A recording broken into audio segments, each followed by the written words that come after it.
خلقت خلائق بقدرتك ونشر بآخرتك وودد بالظهور ميدان أرضك والصلاة والسلام على عبده والمصطفى الأمجد حبيب إله العالمين أبي القاسم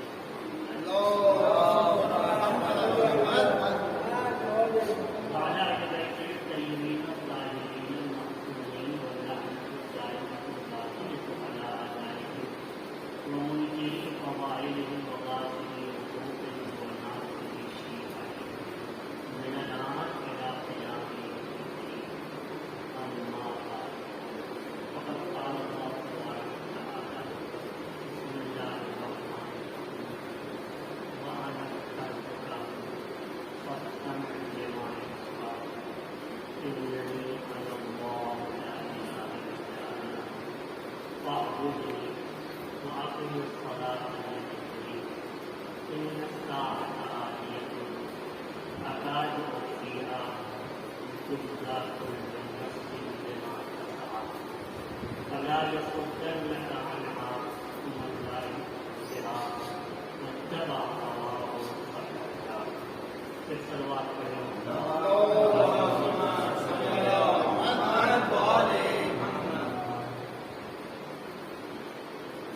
سورہ طٰہٰ کی آیت کریمہ. سورہ طٰہٰ قرآن کریم کا 20واں سورہ ہے. اس کی آیات 13 سے 16 تک ہم نے آپ کی خدمت میں پیش کی ہے. سورہ طٰہٰ کی تلاوت کا بڑا ثواب بتایا گیا ہے. اس کے بارے میں بتایا گیا ہے کہ یہ سورہ اور اسی کے ساتھ سورہ یاسین آدم کی خلقت سے 2000 سال پہلے یہ دونوں سورے فرشتوں کے درمیان پروردگار عالم نے بیان کر دیے تھے. آدم کی خلقت میں بھی 2000 سال باقی تھے. یہ دونوں سورے سورہ طٰہٰ اور سورہ یاسین فرشتوں کے درمیان اس کا تذکرہ کیا. ان سوروں کو اللہ نے بیان فرمایا تو فرشتوں نے یہ کہا طوبیٰ لأمة ينزل هذا عليها. بہشت مبارک کو اس امت کو جس امت کے اللہ کا یہ کلام نازل ہوگا. طوبیٰ لأجواف تحمل هذا.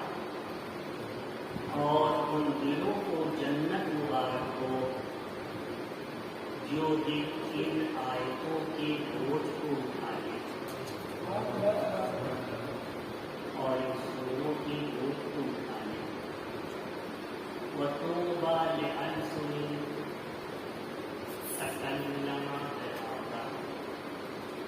اور جنت مبارک کو خوشاباد ان زبانوں کا کہ جو زبانیں ان سوروں کی تلاوت میں کھلے اور جن زبانوں پر ان سوروں کی آیتیں ہو ان زبانوں کے لیے بھی جنت مبارک ہو. ایک سوال پڑھنا.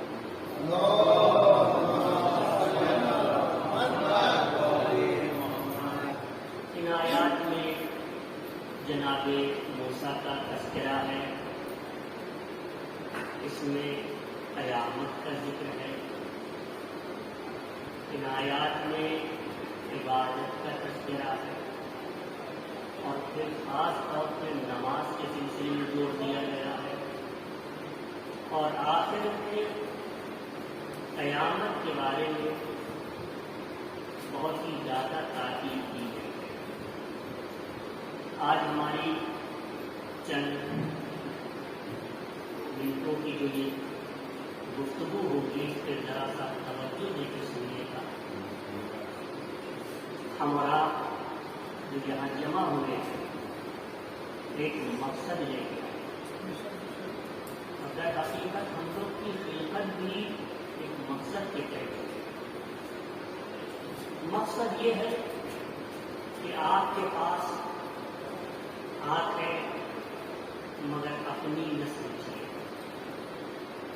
ہاتھ ہے مگر اپنی نہ سمجھیے، پیر ہے اپنے نہ سمجھیے، اپنے پورے وجود کو اللہ کے لیے سمجھے اور یہ سمجھے کہ ہم مالک نہیں ہیں بلکہ ہمارے وجود کی ایک شے کا مالک اللہ ہے۔ اگر اس طرح سے انسان اپنے ذہن میں رکھے تو یقیناً یہ انسان زمین پہ رہتا ہے مگر یہ آسمانی مخلوق بن جائے گا، یعنی ہر چیز کو اللہ کے حوالے کرنا۔ کچھ لوگ ایسے ہیں کہ ان کی ہر چیز زمینی ہے، ان کی عبادت زمینی ہے، انہوں نے اللہ سے عبادت نہیں، رسول سے عبادت نہیں سیکھی، ان کی نماز زمینی ہے، ان کے روزے زمینی ہیں، حتیٰ ان کے خدا بھی زمینی ہے۔ یہ تو مولائے کائنات نے خانہ کعبہ میں جا کر پیغمبر کے شان مبارک پہ چڑھ کر بتوں کو توڑ دیا کہ ہمت تو نہیں پڑی کہ بتوں کو لے کے مدینہ جائے، مگر ایک بت جو خواہشات کا بت تھا، جو پہلے پرستش کرتے تھے، اس عبادت کو وہ بھلا نہ سکے اور اپنے دل میں رکھے ہوئے تھے، لہذا کچھ رکاوٹیں تھی ورنہ وہ وہاں بھی بت بنا لیتے اور مدینے میں بھی بت بناتے اور بت کی عبادت کرتے۔ لیکن کیونکہ ان کی ساری چیزیں زمینی ہیں، خود ساختہ ہے، انبیاء بھی ان کے زمینی ہیں، خود ساختہ ہے، کیونکہ انبیاء ویسے نہیں چاہیے جیسے اللہ چاہ رہا ہے کہ معصوم وقت ولادت سے وقت وفات تک، ویسے تو نہیں ہے۔ تو ان کی ساری چیز جب زمینی ہے تو گویا نفس کا جو بت ہے وہ ہر جگہ حاکم ہوتا ہے۔ ان آیات میں توجہ دلائی جا رہی ہے کہ یاد رکھو پروردگار عالم کو کسی صورت سے نہ بھولنا۔ آئیے دیکھتے ہیں کہ آیات میں کیا ارشاد ہو رہا ہے۔ جناب موسیٰ مدین میں، مدائن میں، مدین میں 10 سال رہے، جناب شعیب کے پاس رہے، خدمت بھی کرتے رہے، ان کی لڑکی کی شادی بھی کی اور اس کے بعد وہاں سے سفر جاری اپنے اہل و عیال کے ساتھ آ رہے ہیں۔ سفر راستے میں ٹھنڈک کا زمانہ ہے، ٹھنڈک نہیں تو دور سے آگ نظر آئی۔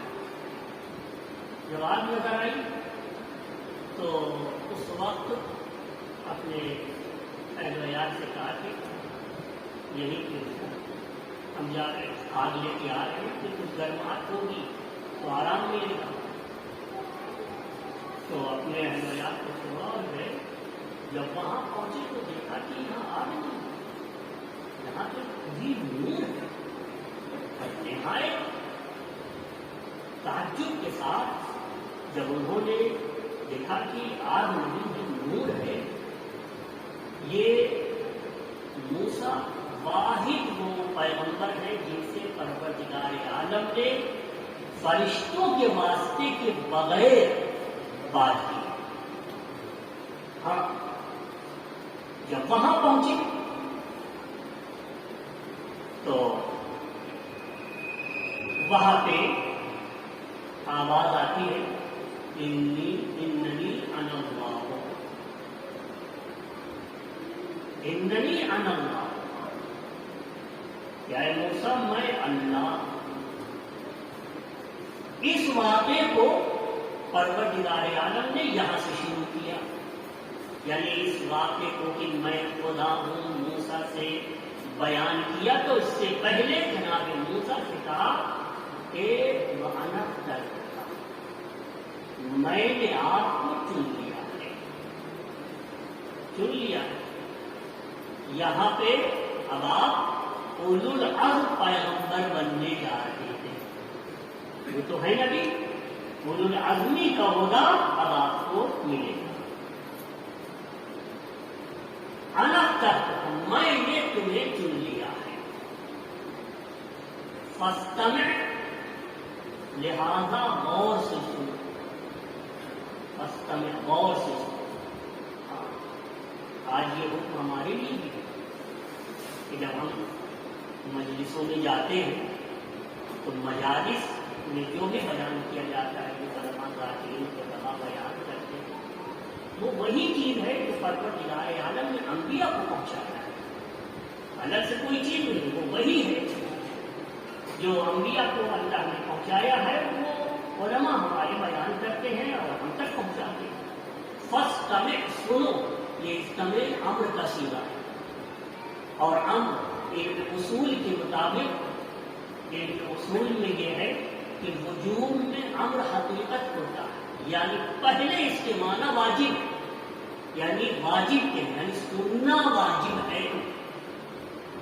مستحب کب ہوتا ہے سننا؟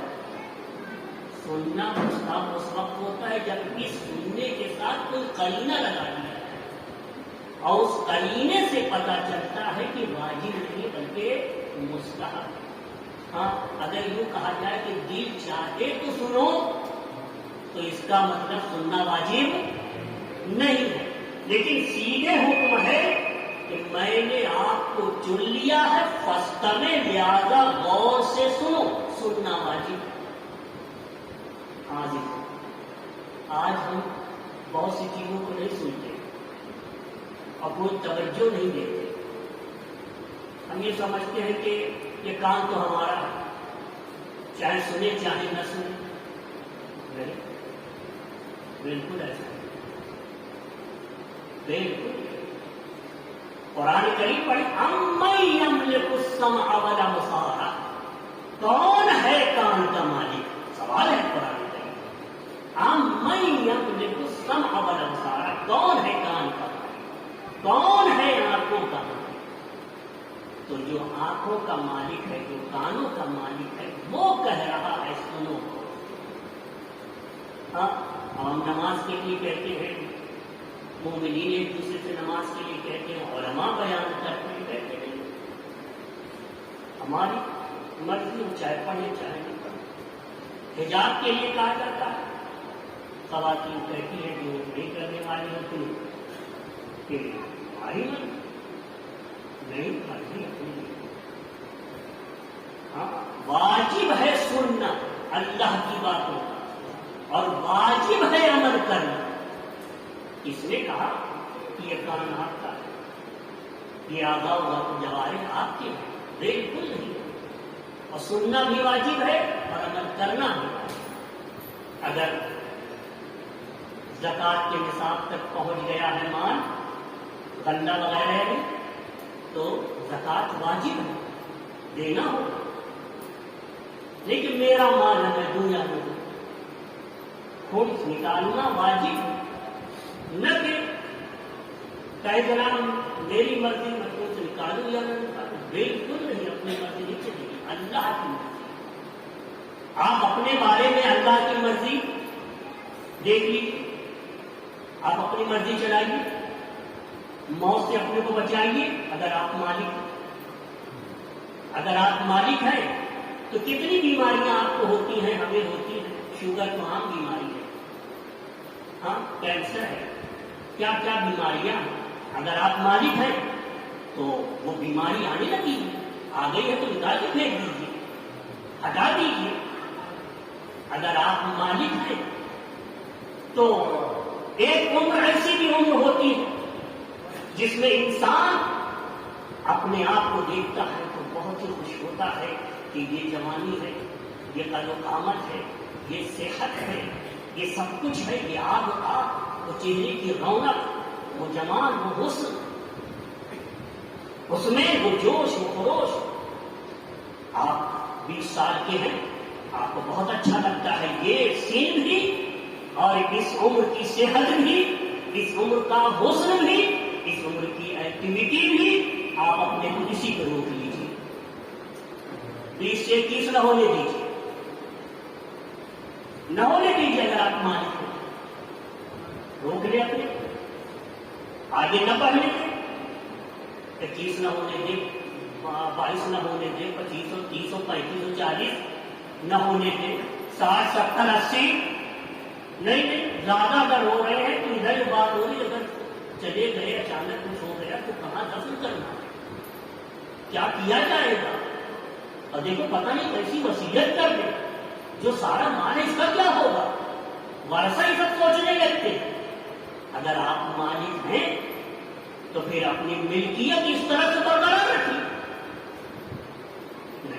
أَمَّن يَمْلِكُ السَّمْعَ وَالْأَبْصَارَ وَأَنَا اخْتَرْتُكَ، اے موسیٰ میں نے تمہیں چن لیا ہے، فَاسْتَمِعْ لہذا غور سے سن، کیا چیز؟ لِمَا یُوحَىٰ، وہ وہی جو تمہیں کی جا رہی ہے۔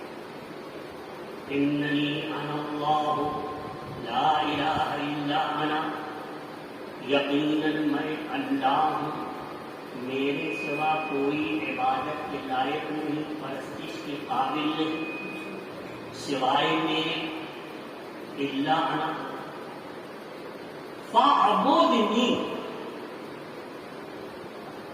مکمل توحید کا عقیدہ رکھو، توحید کے عقیدے پہ قائم رہو، عقیدے توحید میں کہیں سے لغزش نہیں آنی چاہیے۔ اننی انا اللہ، اننی یہ جو انا آیا ہے یہ تاکید کے لیے، ہاں یعنی بہت سے لوگ میرا انکار کرتے ہیں لیکن انکار غلط ہے، اننی یقیناً میں، پھر انا کہتا، پھر انا یہ بھی جملہ اسمیہ ہے، عربی زبان میں جملہ اسمیہ خود تاکید کے لیے ہوتا ہے۔ یقیناً میں خدا ہوں، میری توحید سے ہرگز نہ ہٹنا، اور سب کام تمہارا میرے لیے ہونا چاہیے۔ فاعبدنی، میری عبادت کرو، اپنا پورا وجود میرے لیے کرو، مکمل متواضع رہو، فاعبدنی، مکمل تواضع، اعضاء و جوارح کو میری ملکیت سمجھو، اطاعت ہونی ہے تو میری ہونی ہے۔ اگر ایک موقع پہ میں نے کہا ہے کہ ماں باپ کی عزت کرنا تو تم پر واجب کی عزت کرو، یہ بھی میری اطاعت ہے، میرے کہنے سے واجب ہے۔ اگر میں نے کہا کہ رسول کی اطاعت کرو تو اس میں بھی میری اطاعت ہوتی ہے، کیونکہ میں نے کہا اطاعت کرو۔ فاعبدنی، مکمل متواضع ہو جاؤ، تواضع ہر طرح سے میرے لیے وقت۔ ایک شخص ہے، نام ہے ابو اسحاق السبوعی، اس کا بیان ہے،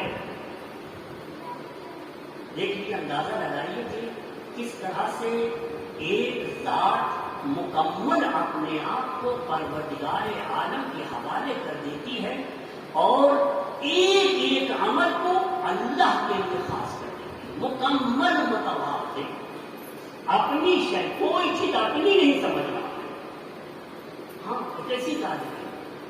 ابو اسحاق السبوعی کا کہنا ہے، یہ راوی حدیث ہے، کہ میں مسجد کوفہ میں گیا، میں نے دیکھا کہ ایک بوڑھا ہے،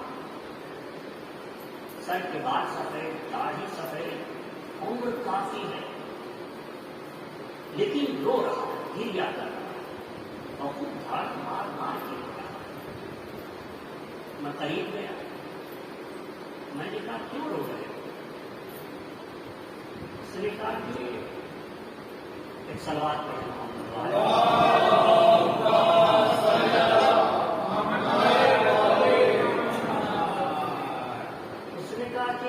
کیوں نہ رو؟ میں رو اس لیے رہا ہوں کہ دن کے 2 گھنٹے میں اور رات کے 2 گھنٹے میں، یعنی دن کا 2 گھنٹہ ایک ایسا میرے سامنے گزرا ہے اور رات کی بھی 2 گھنٹے ایسے میرے سامنے گزرے ہیں کہ ان 2 گھنٹوں میں میرے لیے علم کی حقیقت واضح ہوئی، ان 2 گھنٹوں میں میرے لیے واقعی عرض پتا چلا، اور وہ اس لیے رہا ہوں کہ اب نہ وہ علم ہے نہ ہی وہ عرض ہے۔ تو یہ ابو صاحب سبری کہتا ہے کہ وہ کون سا دن ہے، کون سا اس کے 2 گھنٹے ہیں، وہ کون سی رات ہے، اس کے 2 گھنٹے کون سے ہیں، کیا ہے؟ تو اس نے بتایا کہ میں ایک یہودی قبیلے سے تعلق رکھتا ہوں،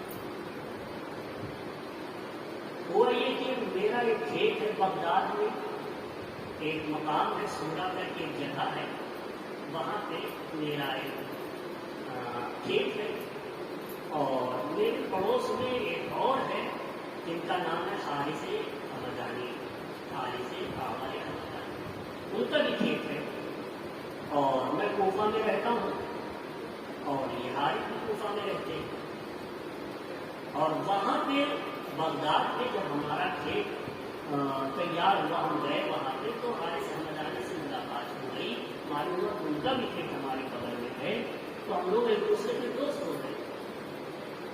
لیکن کوفہ میں وہ بھی ہے، میں بھی ہوں، میں گیا اپنے کھیت کا غلہ کاٹا، اور کاٹنے کے بعد سب گدھوں کو اکٹھا کر دیا، اکٹھا کر کے گدھوں کے اوپر ڈال دیا اور کوفہ لے آیا۔ مقصد یہ تھا کہ ان گدھوں کو بازار میں لے جا کے بیچ دوں، تو سب میں نے باہر بوجھ ڈال دیا غلے کا اور اپنے گدھوں کو لے کے کوفہ کی طرف آنے لگا۔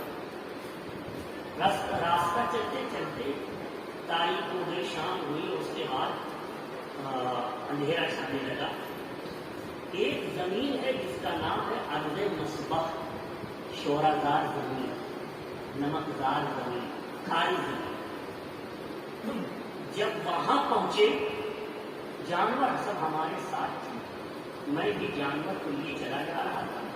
ایک مرتبہ معلوم نہیں کیا ہوا کہ میں چاروں طرف دیکھ رہا ہوں، میرے جانور ہی نظر نہیں آ رہے، وہ سارے گدھے والے ہو گئے، ان کے سامان لگا ہوا تھا وہ سب گائے، یعنی غلہ لگا ہوا تھا وہ سب گائے، نظر نہیں آ رہا۔ میں نے چاروں طرف دیکھا، سمجھ نہیں آ رہا تھا کہ زمین میں نظر نہیں آ رہے، آسمان کی طرف چلے گئے ہیں، دائیں دیکھا بائیں دیکھا، کچھ بھی پتہ نہیں چلتا۔ تو کہا میں فوراً گیا کہ جلدی سے جاؤں اپنے ساتھی حارث حمدانی کو بتاؤں کس طرح کا واقعہ ہو گیا۔ کام میں گیا، مجھ سے ملا، ملاقات کی، ملاقات کرنے کے بعد ہم نے بتایا، ان کا کہ چلو مولا علی کے پاس۔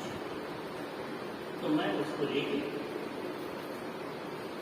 یہ کہہ رہا یہودی کہ میں ان کو لے کے مولا کے پاس آیا۔ وہ ہمیں لا رہے تھے تو ان کو پتہ تھا۔ جب مولا کے پاس پہنچے تو مولا نے حارث حمدانی سے فرمایا کہ اے حارث تم گھر جاؤ اپنے، اب میری ذمہ داری ہے، میں سارے معاملات کو میں کروں۔ اس شخص کا بیان ہے، یہ یہودی،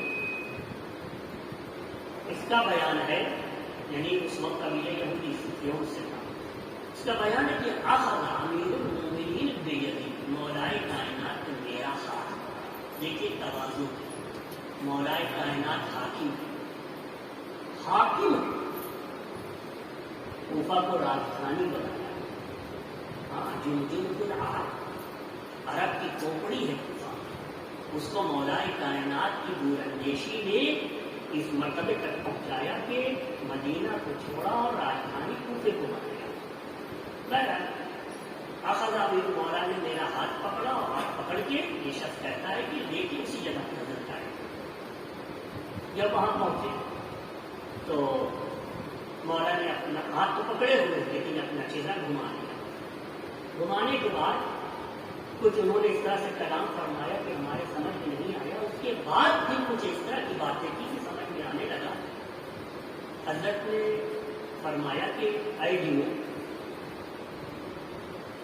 تم نے ہم سے اس بات پہ بیعت نہیں کی ہے کہ جو کوئی کوفہ آ رہا ہو، کہیں جا رہا ہو، راستے میں مل گیا تم اسے ستاؤ، پریشان کرو، اس کا سامان لے لو، اس کی سواری اور گھوڑے اور یہ جو بھی گدھے ہیں ان کو تم رکھ دو۔ کس نے تم سے یہ سب کہا؟ تم نے اپنے عہد و پیمان کو توڑ دیا ہے۔ اگر تم نادم ہو گئے ہو تو ٹھیک، لو حوالے کو، ورنہ لو جاہدن میرا، ورنہ میں جہاد کروں گا۔ اور پھر تم سمجھ لینا کہ میرا جہاد کیسا ہو۔ کافی مولا کا کلام تمام نہیں ہوا تھا کہ ایک مرتبہ میں نے دیکھا کہ میرے سارے وہ گدھے سواری سامنے موجود ہے اور سارا بوجھ جو غلے کا تھا وہ سب کے سب موجود ہے اور میرا سامان ویسے ہی بنوان پایا تھا۔ ایک سوال پڑھے محمد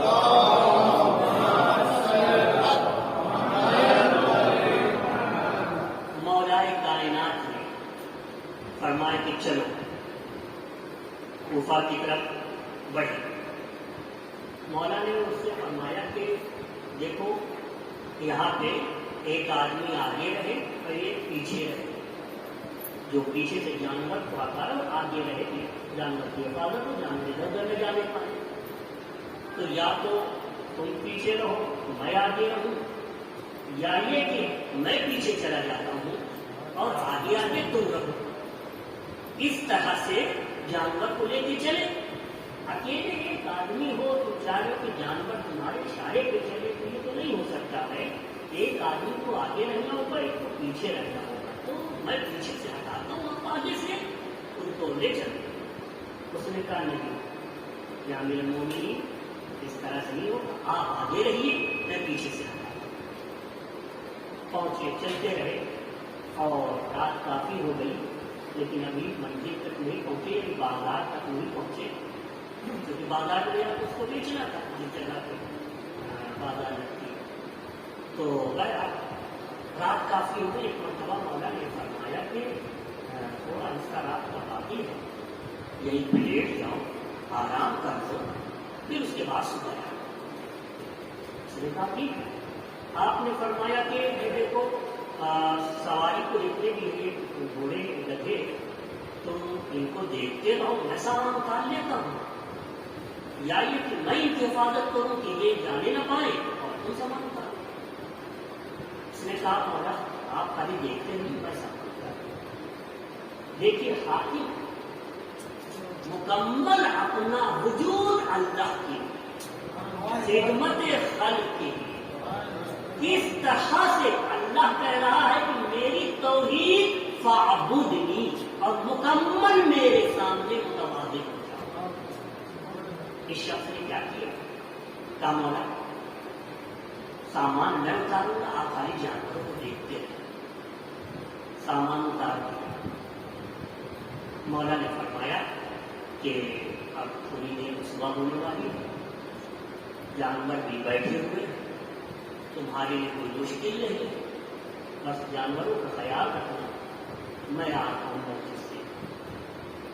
مولا مسجد گئے، نماز پڑھی، تعقیبات پڑھی، طلوع فجر ہوا، واپس آئے تو آپ نے کہا کہ چلو بازار کی طرف اٹھے، بازار کی طرف بڑھے، بازار پہنچے۔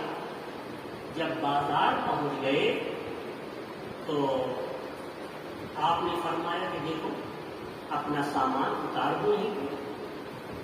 چنانچہ سامان مولا علی نے اور اس نے مل کے اتار دیا، سامان نیچے رکھ دیا گیا، بازار میں سامان رکھ دیا۔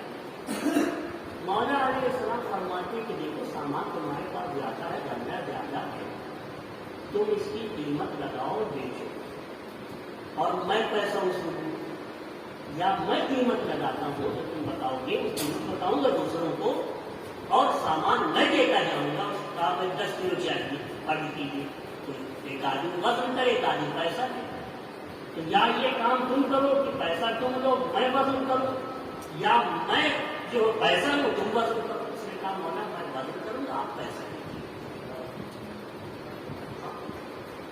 برف ایسا ہی جب سارا سامان اس کا بک گیا تو مولا نے اس کا پیسہ اس کے حوالے کیا. حوالے کر دیا تو پوچھا آپ کوئی اور ضرورت ہے؟ اس نے کہا ہاں اور ضرورت ہے.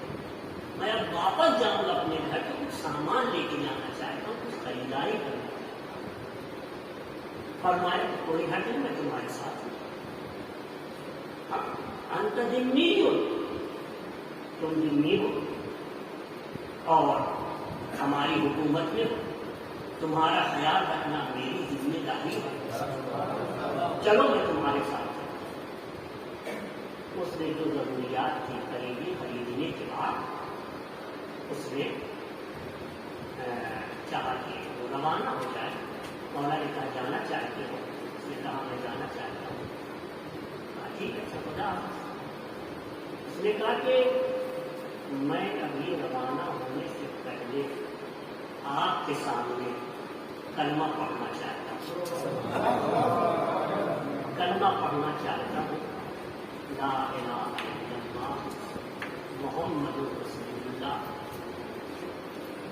واشهد انک عالم هذه الامه وخلیفۃ رسول اللہ علی الجن والانس فجزاک اللہ بالاسلام خیر الجزاء. ایک سوال پڑھیں.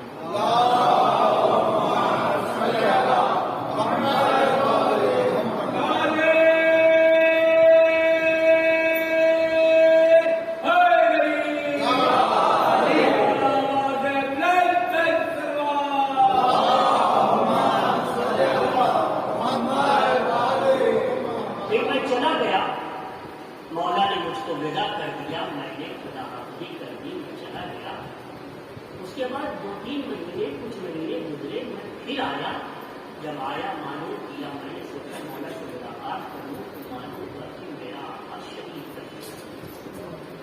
تو میں رو رہا ہوں. ذہب العلم, علم چلا گیا. ذہب العدل, عدل ختم ہو گیا. وہ 2 گھنٹے کا عدل, وہ 2 گھنٹے کا علم, رات کے 2 گھنٹے اور دن کے 2 گھنٹے. ایک سوال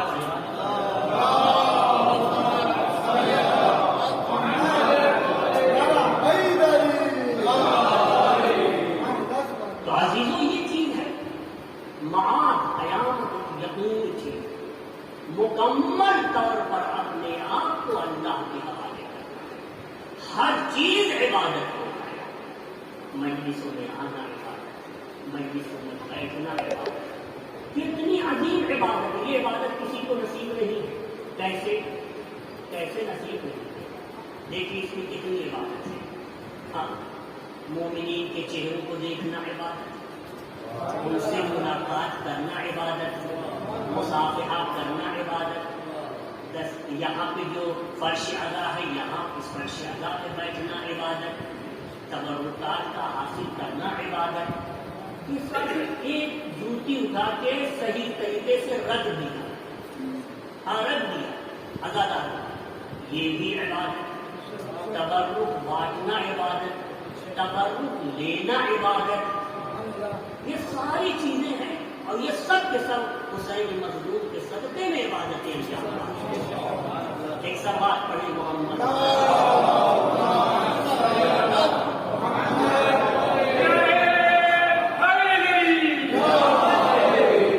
اپنے آپ کو ہر وقت ان کے حوالے کر.